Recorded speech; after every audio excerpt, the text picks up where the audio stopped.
안녕하세요. 주님의 은혜와 평강이 여러분의 새로운 한 주 가운데 가득하기를 축복합니다. 오늘 본문은 이사야 38장 그리고 39장입니다. 그 무렵에 히스기야가 병이 들어서 거의 죽게 되었는데 아모스의 아들 예언자 이사야가 그에게 와서 말하였다. 주님께서 이렇게 말씀하십니다. 네가 죽게 되었으니 너의 집안 모든 일을 정리하여라.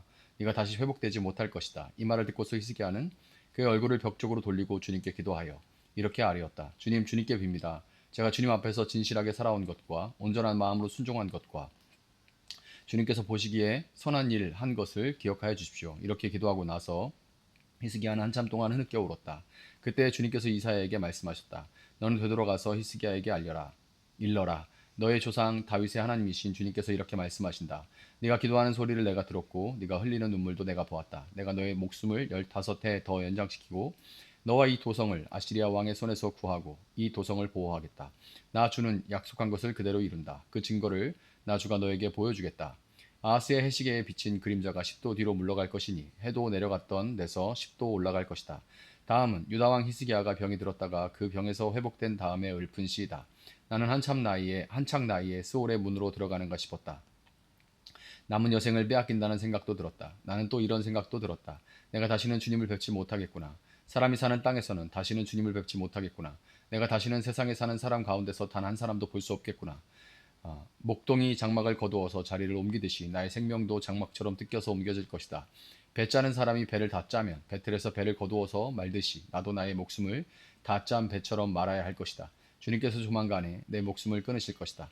마치 사자가 나의 뼈를 파서 먹기라도 하듯이 나는 날이 셀 때까지 울부짖었다. 주님께서 조만간에 내 목숨을 끊으실 것이다. 나는 제비처럼 학처럼 애타게 소리 지르고 비둘기처럼 구슬피 울었다. 나는 눈이 멀도록 하늘을 우러러 보았다. 주님, 저는 괴롭습니다. 이 고통에서 저를 건져 주십시오. 주님께서 말씀하셨고 주님께서 그대로 이루셨는데 내가 무슨 말을 더 하겠는가? 나의 영혼이 번민에 쌓여 있으므로 내가 잠을 이룰 수 없다. 주님, 주님을 섬기고 살겠습니다. 주님만 섬기겠습니다. 저를 낫게 하여 주셔서 다시 일어나게 하여 주십시오. 이 아픔이 평안으로 바뀔 것입니다. 주님께서 이 몸을 멸망의 구덩이에서 건져 주시고 주님께서 저의 모든 죄를 용서하십니다. 스올에서는 아무도 주님께 감사드릴 수 없습니다. 죽은 사람은 아무도 주님을 찬양할 수 없습니다. 죽은 사람은 아무도 주님의 신실하심을 의지할 수 없습니다. 제가 오늘 주님을 찬양하듯 오직 살아있는 사람만이 주님을 찬양할 수 있습니다. 부모들이 자녀들에게 주님의 신실하심을 일러줍니다. 주님께서 저를 낫게 하셨습니다. 우리가 수금을 뜯으며 주님을 찬양하겠습니다. 사는 날 동안 우리가 주님의 성전에서 주님을 찬양하겠습니다. 이사야가 왕에게 무화과 빵을 가져다가 종기에 붙이시면 임금님께서 나으실 것입니다 하고 말하였을 때에 히스기야는 내가 주님의 성전에 다시 올라갈 것이라는 증거가 무엇이오 하고 물었다.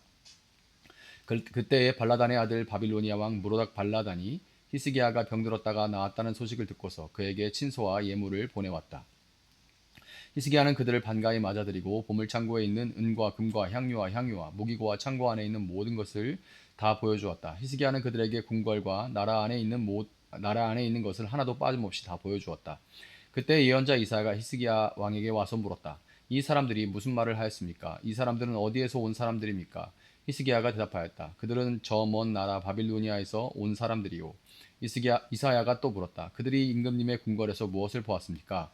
히스기야가 대답하였다. 그들은 나의 궁궐 안에 있는 모든 것을 보았고 나의 창고에 있는 것 가운데 그들에게 보여주지 않은 것이 하나도 없소. 이사야가 히스기야에게 말하였다. 만군의 주님의 말씀을 들으십시오. 그날이 다가오고 있다. 그날이 오면 너의 왕궁 안에 있는 모든 것과 오늘까지 너의 조상이 저장하여 놓은 모든 보물이 남김없이 바빌론으로 옮겨갈 것이다. 주님께서 또 말씀하십니다. 너에게서 태어날 아들 가운데서 더러는 포로로 끌려가서 바빌론 왕궁의 환관이 될 것이다. 히스기야가 이사야에게 말하였다. 그대가 전하여준 주님의 말씀은 지당한 말씀이요. 히스기야는 자기가 살아있는 동안만이라도 평화와 안정이 계속되면 다행이라고 생각하였다. 아멘. 자, 이사야 36장부터 39장까지는 히스기야 왕의 이야기로 이어집니다. 아시리아의 대군이 예루살렘을 포위했을 때 히스기야는 하나님께 눈물로 기도했죠. 하나님은 그의 기도를 들으시고 아시리아와 대신해서 싸워주셨습니다. 또 히스기야가 병들어 죽게 되었을 때 히스기야가 간절히 하나님 앞에 은혜를 구했을 때 하나님은 그의 생명을 15년이나 연장해 주었죠. 히스기야는 참으로 하나님 앞에 진실하게 살고자 애쓴 그런 왕이었습니다. 그렇지만 그럼에도 불구하고 히스기야는 인간에 불과했어요. 그는 교만했고 결국 바벨론 사절단 앞에서 하나님의 영광을 자기 영광으로 돌리는 죄를 범하면서 넘어지게 됩니다. 이 사건은 이사야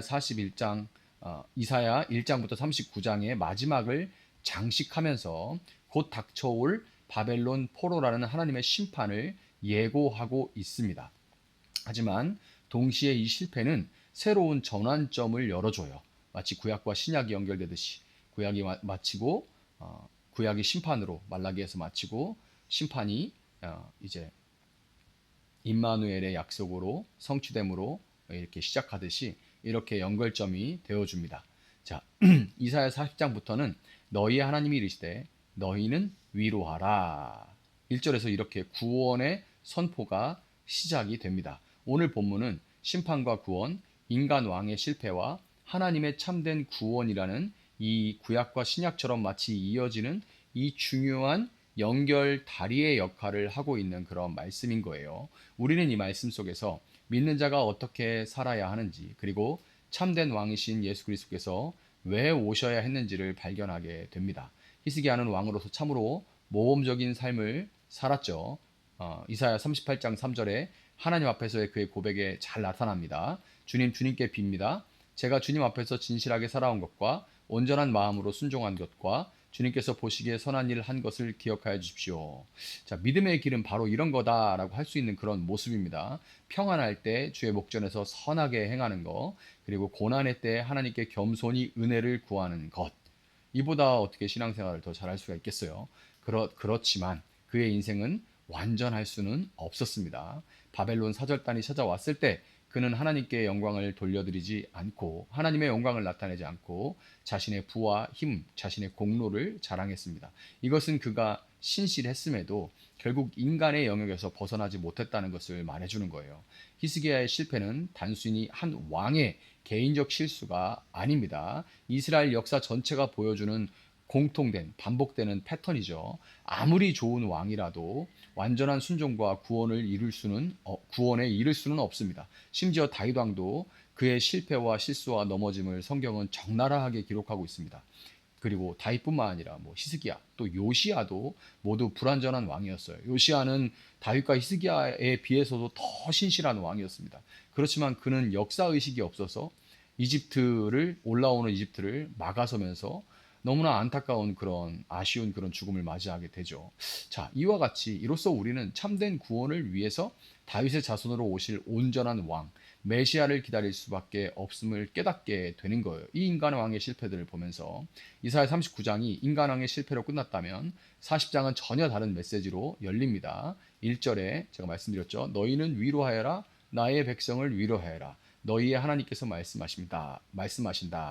이것은 단순한 위로의 말이 아닌 겁니다. 심판을 끝내시고 새로운 시대를 여실 하나님의 약속인 거죠.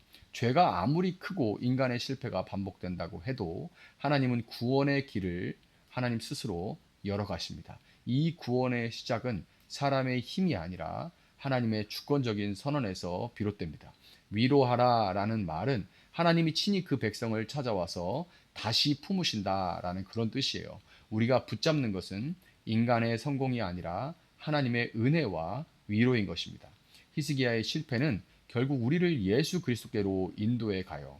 그분은 실패하지 않으셨습니다. 겟세마네 동산에서 예수님은 내 뜻이 아니라 아버지의 뜻대로 하기를 원합니다라고 온전히 순종하셨고 십자가에서 인간의 교만과 죄를 대신 지고 죽으셨습니다.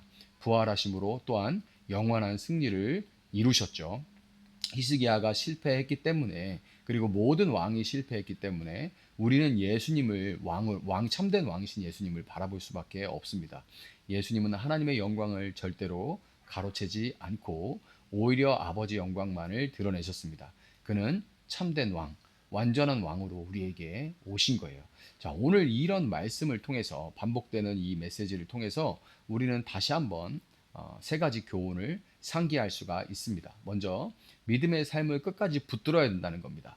히스기야처럼 진실과 전심으로 하나님 앞에 행하는 것이 우리의 본분인 거죠. 이건 우리가 마땅히 행해야 할 바인 거예요. 평안할 때도 고난할 때도 하나님께 무릎 꿇는 삶이 우리에게는 필요합니다. 다음으로 우리는 또한 교만을 경계해야 된다는 것을 우리가 분명히 알 수가 있습니다. 우리의 작은 성공이 곧 하나님의 은혜인 것을 우리는 계속해서 상기해야 돼요. 그렇지 않으면 언제든지 우리는 교만에게 우리 심령을 잡아먹힐 수가 있습니다. 내가 할 것 같고 조금만 괜찮으면 하나님 필요 없는 것처럼 느껴지고 하나님과 점점 하나님은 적어지고 내가 더 커지고 이렇게 되죠.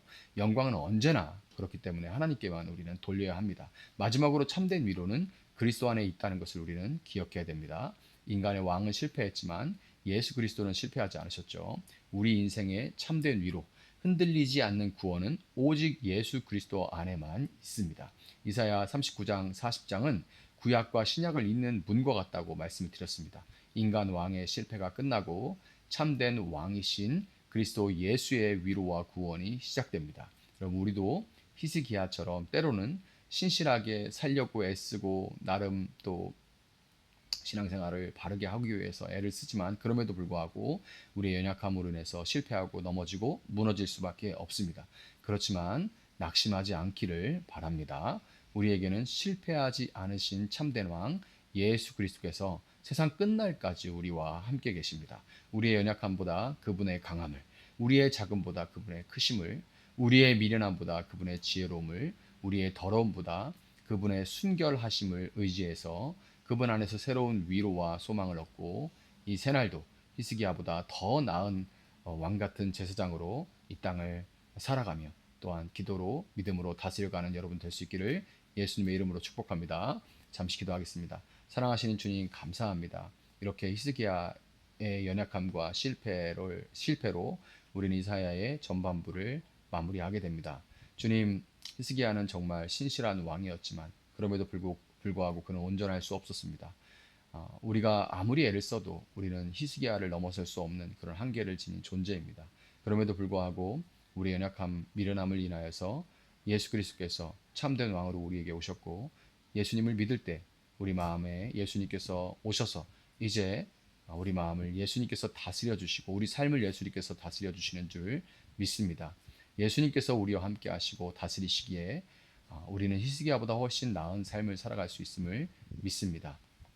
주님께서 다스리시고 통치하시고 말씀하실 때 아멘으로 순종하게 하시고 스스로 보좌에서 스스로 왕되어 앉아있던 보좌에 내려와 예수님만을 왕으로 믿고 따르고 섬기는 우리 될 수 있도록 주께서 함께하여 주시기를 원하고 주의 성령께서 우리를 날마다 새롭게 하시고 깨우쳐 주시기를 원합니다. 감사하며 예수님의 이름으로 기도합니다. 아멘. 오늘 주시는 말씀 붙들고 계속해서 기도합니다.